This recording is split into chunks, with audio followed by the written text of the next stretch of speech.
sapagkat inilagay sila ng Espiritu Santo sa inyong pag-iingat. Pangalagaan ninyo ang Iglesia ng Diyos na kanyang tinubos sa pamamagitan ng kamatayan ng kanyang sariling anak. Then, alam kong pag-alis ko magsisipasok ang mababagis na asong gubat at walang patawad na sisilain ang kawan. Mula na rin sa inyo ililitaw ang mga taong magsasalita ng kasinungalingan upang mapasunod ang mga alagad at sa gayoy mailigaw sila. Kaya't mag-ingat kayo at alalahanin ninyong tinuruan ko kayo gabi't araw sa loob ng 3 taon at maraming luha ang pinuhunan ko. Palakpakan po natin sa Panginoon. Muli po, magandang umaga sa bawat isa. Welcome to all our visitors this morning.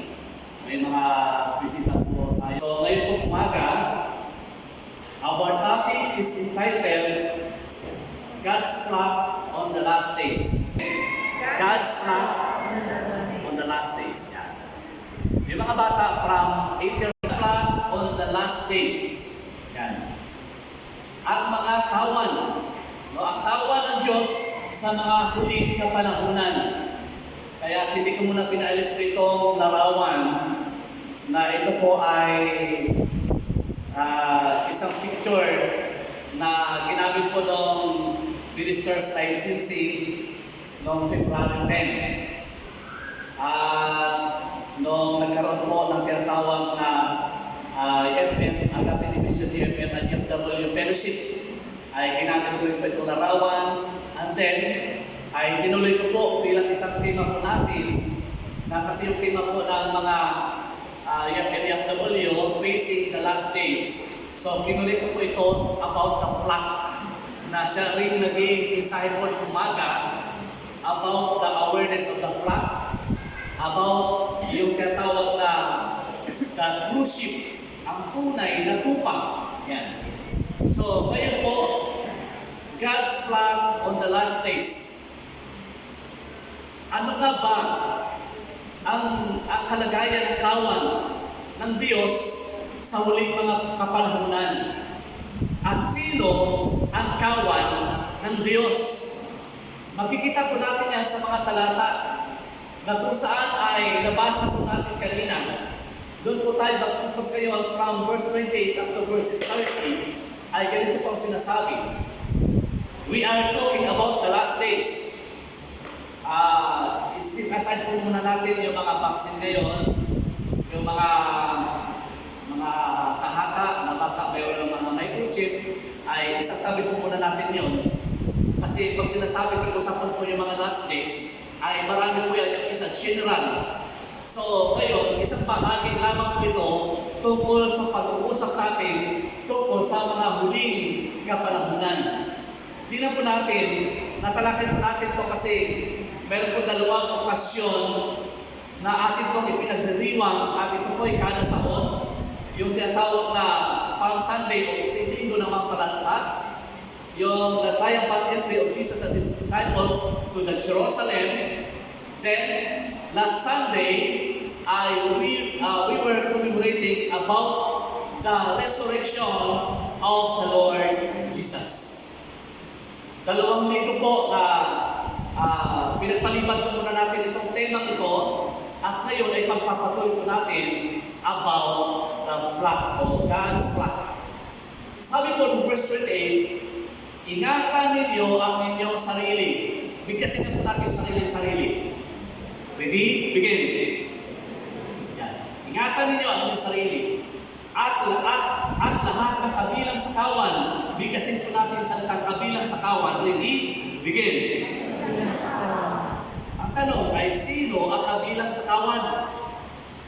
Sabihin natin, ako ay kabilang sa kawan. Ready? Begin. Because we are the flock of God. Yung sarili, ang tinutukoy ng Apostol Pablo dito ay yung mga manggagawa sa bawat iglesia na kung saan ay nakatalaga. Isang pastor na nakatalaga sa bawat lokal na iglesia. Sapagkat si Apostol Pablo ang namamahala sa pangkalahatan bilang apostol ng ating Panginoon. pag sinasabing apostol, ay palawak po ang kanyang ministeryo na kanyang ginagalawan. So yun po si Pablo. At ginabilinan po niya ang iglesia na mayroong pastor at may mga miyembro. So, sino ba ang tinutukoy na pastor dito? Kung sa distrito po, no, pagdating sa apostolship ministry, ito po yung kalagayan ko ngayon. Meron pa akong pinanggisawaan 123 with credential, mga pastor ko yun, at mga worker. Na natin sa dalawa ang licensing, isa po sa Lord, sa kanang pangyari, February 8, February 10 dito po, mas marami po dito sa South. Then, 76 churches. Naghahanap po tayo na madagdagan pa ito, 5 years plan, development plan.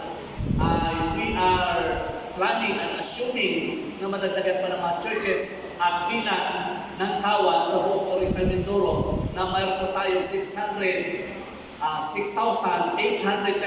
members all over Oriental Mindoro na first four churches. Yung membro po na baptized. And then, mayroon po ikaw na 8 superintendent sa 8 division dito po sa Oriental Mindoro. Bilang superintendent, may mga churches din po yung hinahawakan ng mga pastor na sa ilalim niya. At bilang pastor, may kanya-kanyang lokal na mga iglesia. So yun po.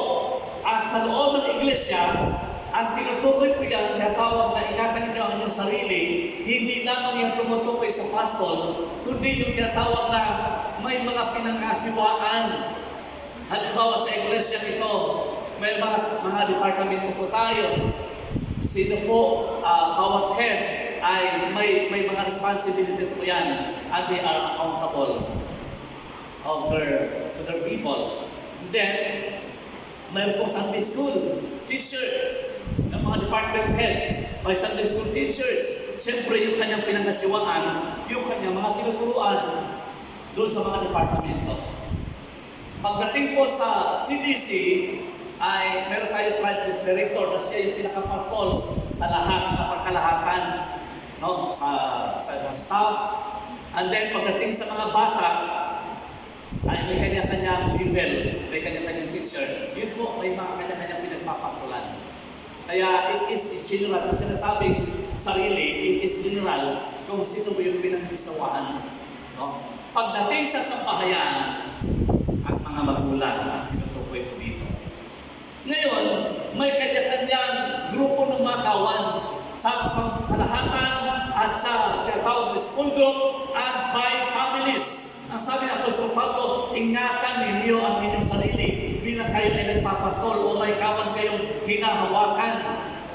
At ang lahat ng kabilang sa kawan, yung lahat ng mga miyembro, ipinag-iingat ng Panginoon. Bakit? At sabi po dito, sapagkat nilagay sila ng Espiritu Santo sa inyong pag-iingat. Pangalagaan ninyo ang Iglesia ng Diyos. So, yung sarili natin, na mayroon tayong hinahawakan, hinangasiwaan, hinahawakan mga tao, ang kabilang sa kawan, ayan po yung iglesia ng Diyos. Na sabi ko dito, tinupos sa pamagitan ng banal na dugo at ng katawan ng ating Panginoon Kristo. Kaya tayo lahat ay tinupos ng dugo ng Panginoon. Palakpakan po natin ang Diyos sa pagpapagpapos sa atin, sa pagpapagpapos ng katawan ng ating Panginoon Kristo. And tuloy po tayo. Ito yung sabi ni Pablo, kanyang habilin. Bakit pinag-iingat niya ang mga nangangasiwa ng bawat may hinahawakan mga tao, mga kawan? Alam ko, pag alis ko ay magsisipasok ang mababagis na asong gubat. Yan. Pag wala na si Apostol Pablo, iinabilin niya, kapag wala na siya, sino pa magtatanggol sa kanila? Kaya pinag-iingat ng Panginoon ang bawat pastol at ang bawat kawan dahil mayroong magsisipasok na mababagis na asong gubat. Ang tanong, Ito ba ay aktual na asong gubat? Hindi. Hindi sa symbolic. Ito po ay metaphor.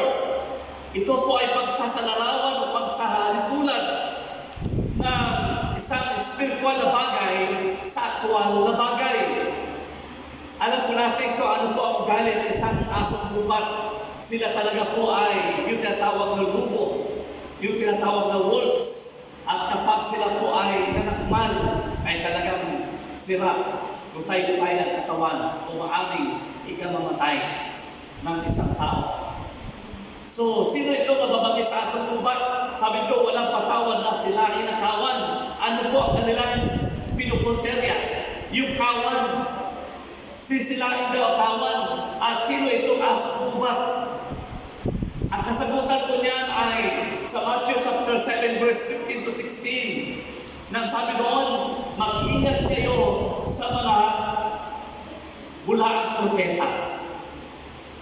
Sapagkat sila'y paparito o paririto na animoy maamong tupa. Ngunit ang totoo'y sila'y mga mababangis na asong gubat. Yan po yun. Mayroon po tinatawag na asong gubat galing sa labas na may ibang aral, ibang turo upang silain, lasunin ang isipan ng tao, ng mga sumasampalataya sa Panginoon, ng kawan, upang sa ganoon ay makuha nila atensyon ng isang kawan, at then kapag ito ay tumalima, nakinig sa kanila, maaring ito po'y matangay. Kaya nasabi po doon sa John, matalakit natin ng crucial sa John chapter 10, kung nagkakamali yung pinalakit po natin minsan, na ang tunay na tupa ay marunong makinig sa tunay na pastol. Amen? Ang tunay na tupa ay marunong makinig sa tunay na pastol. Amen? Kung sino yung pastol, ayun ang ating pakikinggan. Sabi ng Biblia, kasi nga may darating na bulaang propeta na ano mo'y maamo tupa siyempre, maamo para makainganyo siya, convincing, kaya mabangis sa kagalingan na magsalita, mabangis sa kahusayan na magsalita, may katalinuhan. Yun po yung tinatawag na kabangisan niya. Hindi pwedeng dating siya na walang alam na mahina, may alam yan. Kaya nga, kung parito para makumbinsi ka upang ikaw bilang miyembro ng kawan ng Panginoon ay maagaw ka, makuha ka nila, and then mawala ka sa kawan ng Panginoon. Kaya sabi ko, mag-ingat sa pagkat walang patawad sila, sisilain. Walang patawad na sisilain ang kawan. Ngayon, wala namang dumarating sa akin. Pero nakatapasok ko sila sa pamagitan sa pamamagitan ng telebisyon. Pag pumunta ka sa telebisyon, tapos sari-sari ang mga makikita mo doon. Siyempre, kapag ikaw ay isang manampalataya ng Panginoon, pipiliin mo yung kapareho natin. Nandiyan yung mga proclamation na sila daw ang tunay na sugo, tunay na anghel na sugo, tunay na anointed one, tunay na sila lamang at wala ng iba, maliban sa kanila ay wala nang isinugo. At kapag ikaw ay nag-focus sa pakikinig sa kanila, kapag mahina ang pundasyon mo, madadala ka. Subukan mo, sabi ko nga, minsan ako yung nakinig. Ako po bilang pastor, gusto ko rin makita yung side nila. Sabi ko, napakatindi mo ang tinatawag na distorting. Yung mga bagay na hindi nila naalis nila para masuportahan lamang yung kanilang gustong ipaabot sa mga tao. Kaya mag-ingat po tayo. Ito yung tinatawag na mga bulaang propeta, mga asong gubat na sirain nila ang ating kaisipan at pakuha nila tayo mula sa kawan ng Panginoon. Kaya sabihin ko sa inyo kami, kaya mag-ingat ka. Mag-ingat ka sa asong gubat. Sabi ng Biblia, darating sila na animoy mga maamong tupa, ngunit ang totoo sila yung mga mababangis na asong gubat. Hindi lamang sa television, maging sa tinatawag na YouTube channels. Maraming mga naglilipana ng mga iba't ibang katuruan para na-engage po tayo. At kapag tayo tumutok sa pakikinig, mahina ang pundasyon mo, takinig ka, takinig. Ay, parang tama ito. Siguro ito na nga ang totoo. Ang nakakalungkot ngayon, no? Maraming mga iba't ibang aral na hindi na nila i-recognize ang ibang mga salita sa Biblia. Mamaya, tatalakayin po natin yan. So yun po, no? Kaya mag-ingat sa asong gubat na galing sa labas. In verse 30, mula na rin sa inyo ililitaw ang mga tao magsasalita ng kasinungalingan upang mapasunod ang mga alagad at sa gayoy maililigaw sila. Ito pa po yung isang malaking problema. Yung galing sa labas na asong gubat, aware po tayo. Alam po natin kung sino sila.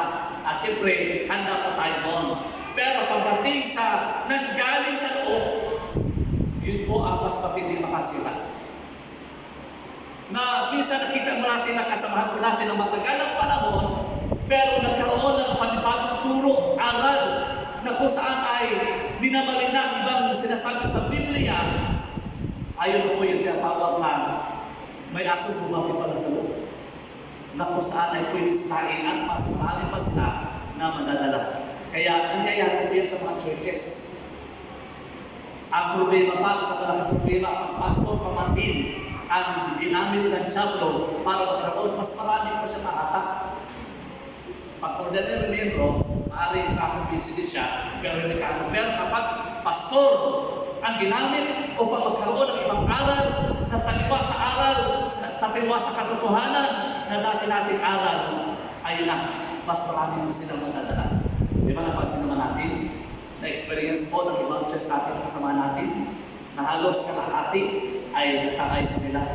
Yun po yung sinasabi ko dito, may asong gubat galing sa labas, may asong gubat galing sa loob. Yung galing sa loob, mas maraming madadala papalabas. Kaya pag-ingat po tayo. May isang bagay ako napansin. Yung mga aral nila at ibang aral. Kaya daw hindi na accurate ang Bible kasi mayroon daw manuscript na nahukay sa ilalim ng lupa. Kaya malay mo magawa-gawa ng sinman para baguhin. Mayroon daw isa na nakita sa ilalim dagat, scroll, na siyempre hindi ito basta nabubulok. Ay maaaring ito'y gawa sa tela o ano pa man. Yun po, na hindi na accurate, obsolete na. Yung ibang talata sa Biblia ay hindi tama. Mayroon din naman nasabi, for how many long years na ito ay nakatago sa kaban. Itong manuscript. So iba-ibang manuscript ang lumalabas ngayon para pabulaanan ang sinasabi sa katotohanan na sinasabi ng Biblia. Hanggang si Apostol Pablo ay sinasabi nilang sinungaling. Yun po yung kanilang ginagamit na referensya para sa ganon ay mailigaw ang tao. At nagsubaybay ako minsan kung ano, parang ang galing nila manalita. Siyempre, kung walang galing, paano sila makakumbinsi? Diba? Ang husay talino, yung bawat mga istorya na sa Isaiah, from the beginning, from Genesis, up to the sunod, ito yung mga nangyari, inaano ko na sa story, yung tungkol sa tinatawag na politics, mga religion, ang dami, makakumbisi talaga kung ikaw ay mahina. Pero bandang huli, saan kaya sila nakakuha ng reference? Yung pangalan Jesus mo yun, yung ginagamit natin Jesus. It is not the name of the Messiah. Maling-mali daw tayo sa pagkakabanggit ko natin ng pangalan Jesus. Sapagkat hindi daw ito ang tunay na pangalan ni Jesus. At yung salitang Diyos ay hindi daw yan yung pangalan ng Diyos. Yung Panginoon, yung Lord, yung Jesus Christ, may pinagmulan daw yan. Yung Diyos daw, from the word Zeus, na ito yung Diyos-Diyosan ng mga Griego, ng mga Latin. Then, pagdating sa Espanyol, Diyos. At natranslate po sa Pilipinas, Diyos. Siyempre sa English, ay mas malaki po yung sound niya. God. Mali daw yan sapagkat sa tunay na manuscript na kanilang nasupungan na matagal na nakatago sa kaban, ang pangalan daw talaga ng Diyos ay Yahweh. Yun daw ang pangalan, Yahweh. At siyempre, kung ano ang pangalan ng Ama, ay siya din niya binigyan ng pangalan ng anak. Kaya ang pangalan ng anak ay Yahweh Shai. Sabi tayo yung mga guro ngayon. Walang problema. Basta may yung pangalan Jesus. Alam mo natin na siya yung nagkatawang tao. Yung Jesus, siya yung napato sa krus. Si Jesus yung namatay para sa atin. Si Jesus yung kung nabuhay na mag-ulit mula sa mga patay. Yung Jesus na kinilala po natin ay yung bugtong na anak ng Panginoon na bumalik sa kalangitan at ngayon ay nakaupo sa kanan ng Ama sa kalangitan at naghahanda ng mga kalalagyan ng mga tao na makakilala sa Panginoon. At tayo po na mga nakilala sa Panginoon, mayroon na tayong matitirhan na inihanda ng ating Panginoon. Palakpakan po natin ang Diyos. Hallelujah! Praise God! So, bawat sa kanila ang pangalan Jesus. Pero sa pangalan ng Jesus, maraming gumaling na mga karamdaman. Amen? Sa pangalan ng Jesus, maraming napalaya mula sa kinalihan ng mga demonyo. Mula sa pangalan ng Jesus, marami pong mga nakakilala sa Panginoon. At ngayon po ay naging mapayapa ang buhay natin. At ngayon ay mayroon tayong assurance because of the name of Jesus. Siyempre, ang bawat bansa ay may kanya-kanya translation ng salita. No? Kung sa Hebrew, yung sa paitong na natupasan ko, yung Hebrew yan, mga Israelita, they are not the true Jew. Hindi sila tuloy na Jew. Mga konong daw po yan, mga artista, mga naglaban na daw po yan. So, parang natatawa ako habang pinapakinggan ko po yung kanila po. Ako lang po yung nakinig, pero hindi ko kinukumbisi na kayo ay makinig din sa ganun. Kasi baka mahilo kayo. Mapagkabilit yung ikuta.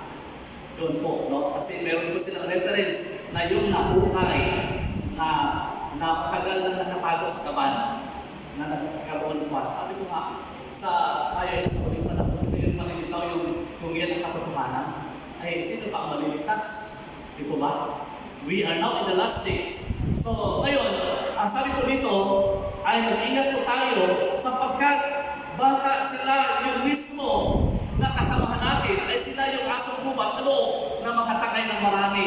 Kaya pag-ingat po tayo, nangyayari po yan. So mag-ingat po tayo. Okay, so let us go. No? Things to remember as God's path. May lang po ito. Mga bagay na dapat po natin alalahanin sa huling kapanahonan bilang mga mayan po natin ng sabay-sabay. Ready? Begin. Be on your guard. Bantayan po natin ang ating mga sarili. Nabantayan po natin upang maging maingat po tayo. Ano sabi po sa NIV, Acts chapter 20 verse 31a, sabi po, dahil may asong gubat galing sa labas, may asong gubat galing sa loob. Nasisilain at kawan. Kaya sabi ko, be on your guard, maging mapagbantay po tayo sa ating mga sarili upang tayo ay laging maging maingat. Ingatan po natin ang ating isip. Ingatan po natin ang ating puso. Bantayan po natin ang ating isip. Bantayan po natin ang ating puso. Minsan ang diablo ay gumagawa ng paraan para sa lisan ng mga bagay ang ipasok, pakontaminate ang ating isip at hanggang sa tayo ay mag-brainwash yung dating paniniwala natin, yung dating pananampalataya natin ay posibleng mawala at pagkakaroon ng panibagong paniniwala. At sasabihin na lang ninyo, mali ang turo ni Pastor Jay. Mayroon nagsabi na sa akin na ganyan, na nagpaabot sa akin. Mali ang turo ni Pastor Jay. Sabi ko, hindi ko turo yan. Turo ng Biblia yan. Sabi ng Biblia na itinuro din sa amin na ito yung katotohanan. Na katotohanan ay magpapalaya sa tao. Amen? Na tayo ay mga pinalaya. So, be on your guard. Maging mapagbantay po tayo. Hindi lamang yan, baka yung ating puso puno ng tinatawag na sama ng loob, ng galit, ng puot, ng inggit. Delikado yan. Guard our heart. So be on your guard. Kaya maging mapagpantay po tayo sa ating sarili. Then, number 2, 20:31a, kaya pag-ingat kayo. kapag tayo ay magiging mapagbantay, magiging maingat po tayo. Amen. So, secondly, sabi po dito, things to remember as God's flock on these last days. Okay, basahin po natin sabay-sabay. Ready? Begin. Remember the foundational truth. Ano po itong foundational truth? Ito po yung sabigan ating pananampalataya. Ano po ang sabi sa talatang 8 sa mabuting balita? Sabi na po sa Pablo, kasi matapos niyang mabigyan ng warning ang lahat ng mga pastor at ang kabilang sakawan na maging maingat, ang sabi ko dito ni Apostol Pablo, alalahanin niyong tinuruan ko kayo gabing araw sa loob ng 3 taon. Yung tinuruan ko kayo. Ano yung turo ni Apostol Pablo? It is the teaching about the truth of salvation, about the gospel. Kaya si Apostol Pablo, hindi naman ito gabing araw na buong magdamag na araw-araw na wala nang ginagawa kundi ang sila makinig at si Apostol Pablo magturo. Mga schedule po yan na bawat pag-ikot po niya sa bawat mga iglesia ay may schedule po yan na kapag nandun si Pablo ay sinasamantalang pagkakataon na mula sa umaga, minsan hanggang sa gabi, mula gabi hanggang sa umaga maghapon. Then schedule po yan yung salitang araw at gabi o gabing araw. Yan. So, tinuruan ko kayo. Ano yung turo? It is about the gospel, about the love of Jesus, about the love of God, about the forgiveness of Jesus, about the resurrection of Jesus, about the salvation of anyone who will believe and receive the Lord Jesus as the Lord and Savior in their hearts. Sabi na po sa Pablo, ito po yung may mga bagay sinabi. Kapag may dumating na ibang aral, na ibang katotohanan o ibang ebanghelyo sa ipinangangaral ko, huwag niyong tanggapin. Ulit ito po, kapag may ibang dumating na nangaral na ibang ebanghelyo sa ipinangaral ko, huwag niyong tanggapin. Kahit ako pang mangaral ng ebanghelyo nito na ipinangaral ko ngayon, iba sa ipinangaral ko ngayon, kahit ako pa. Kahit may lumadaw pa rin sa anghel na mangaral sa inyo ng ibang ebanghelyo, huwag niyong tatanggapin. Sapagkat, sinabi ng Apostol Pablo ito, sapagkat maaari siya bilang tao, baka dumating panahon na mag-iba ang turo niya dahil sa mga kumbisis siya, pero matibay ang kanyang panindigan. Baka sakaling lang na bilang tao ay nagkahinaan din siya na may mga nangyayari ngayon ng mga aral, iba ang tinuturo noon, iba ang tinuturo ngayon, nagbago na po sila ng landas. Ang sabi ng Apostol Pablo, kahit may lumitaw pa na isang anghel na iba sa turong ito, ay huwag niyong tatanggapin. Sapagkat ang anghel ng kadiliman, sabi ng Biblia, ay pwede rin magpakita bilang anghel ng kaliwanagan. Paandarayan sa mga. So mag-ingat. Kaya din po, sabi ng Apostol Pablo, what is our foundational truth that we have already received? Kung ano po yung natanggap natin ngayon na nagbigay sa atin ng assurance because of our faith, yung manampalataya po natin sa pakikinig ng salita ng Diyos. At doon po sa 22 minutes na pakinggan po natin doon, the Holy Scripture, the eternal Godhead, ano pa yun? Yung katawag na the full of man, then the plan of redemption, the grace, salvation through grace. Yun po, yung tinatawag na regeneration, muling kapanganakan, at iba pang mga bagay na mahalaga na mga turuan na dapat hindi mawala sa atin sapagkat ito ang nagbigay sa atin ng assurance na tayo po ay mamatay na tayo o dumating Panginoon, tiyak na tayo ay ligtas. Palakpakan po natin ang Panginoon. At the last one, things to remember as God. Sabi niya, at maraming luha, yung salitang maraming luha, maraming prayers ang ginawa ko para sa inyo. Sa matagal ng panahon, for almost 3 years na tayo nagsama, na kayo ay pinapanalangin ko, nang sabi sa Pablo kasi panalangin, umiiyak yan. Kapag siya nag-pray, umiiyak talaga siya.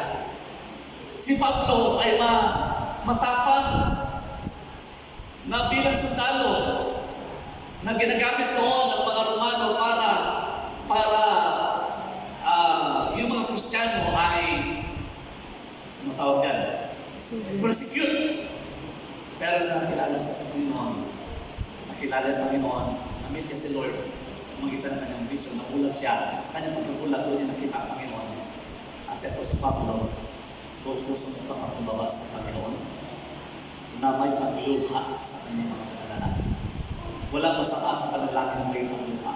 Kaya si Pablo ay talagang, sabi niya, maraming luha ang pinagmundo. Maakay ko lang kayo sa Panginoon, magpalakas ang ilog niyo yung panapantaya. So, ganun po sa atin, alahan po natin. No? Unang bagay, ano yung unang sabi kanina doon? Yung sa number 1, nabanggit ko kanina, sabi ko dito,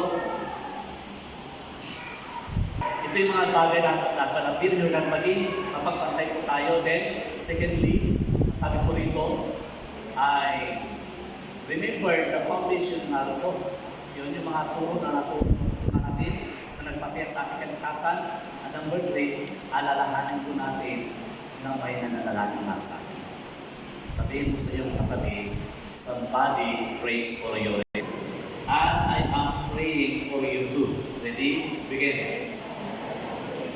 So, mula ngayon, kung sino yung katabi mo, responsible ka na pag-pray. Yung pinasabihan mo, I am praying for you too. Yeah. Responsible ka na ipag-pray ang katabi mo. Sabi ng Biblia, magdalaminan kayo sa isa't isa. Yeah. Para po sa conclusion po natin, member of God's flock on these last days, be aware and beware.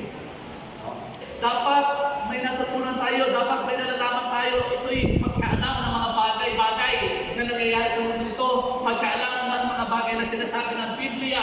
Pagkaalam para sa ganon ay maging mapaghanda po tayo. And then sabi ko not only be aware, but beware. Maging maingat po tayo, lalo higit sa kahuling ng panahon na ito. Dahil may mga dugo sa labas, may mga dugo na nasa loob. Yung possibility. Kaya pag-ingat po tayo.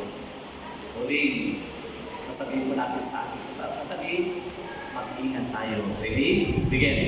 Mag-ingat tayo. Tayo pinagdalangin.